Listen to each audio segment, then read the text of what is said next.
ইরানের সর্বোচ্চ নেতা আয়াতুল্লাহ আলী খামেনির মেয়ে জামাত ও নাতি বিমান হামলায় নিহত হয়েছেন। ইন্না লিল্লাহি ওয়া ইন্না ইলাইহি রাজিউন।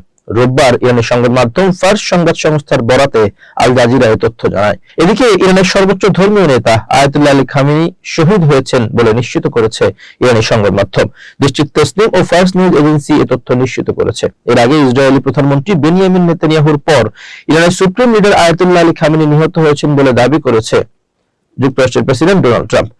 বাংলাদেশ সময় রোববার মধ্যরাতে সামাজিক যোগাযোগ মাধ্যম ট্রুথ সোশ্যালে একটি পোস্ট করেছেন মার্কিন প্রেসিডেন্ট। সেখানে তিনি বলেছেন, ইতিহাসের সবচেয়ে নিষ্ঠুর ব্যক্তি খামেনি নিহত।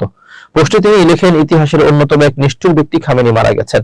এটি শুধু ইরানের মানুষের জন্যই নয়, বরং সেই সব মার্কিনী এবং বিশ্বের বিভিন্ন দেশের মানুষের জন্য এক কাঙ্ক্ষিত বিচার, যাদের খামেনি এবং তার রক্তপিপাসু গুন্ডা বাহিনী হত্যা কিংবা পঙ্গু করে দিয়েছিল। তিনি আমাদের গোয়েন্দা এবং অত্যন্ত উন্নত ট্র্যাকিং সিস্টেম থেকে বাঁচতে পারেননি। ইসরায়েলের সঙ্গে মিলে আমরা এমন এক অভিযান চালিয়েছি যে খামেনি বা তার সাথে মারা যাওয়া অন্য নেতাদের আসলেই কিছুই করার ছিল না। ইরানের জনগণের জন্য তাদের দেশ ফিরে পাওয়ার এটাই সবচেয়ে বড় সুযোগ। আমরা খবর পাচ্ছি যে ইসলামিক বিপ্লবী গার্ড, সেনাবাহিনী এবং অন্যান্য নিরাপত্তা ও পুলিশ বাহিনীর অনেকেই আর যুদ্ধ করতে চায় না এবং তারা আমাদের কাছে ক্ষমা বা নিরাপত্তা চাইছে।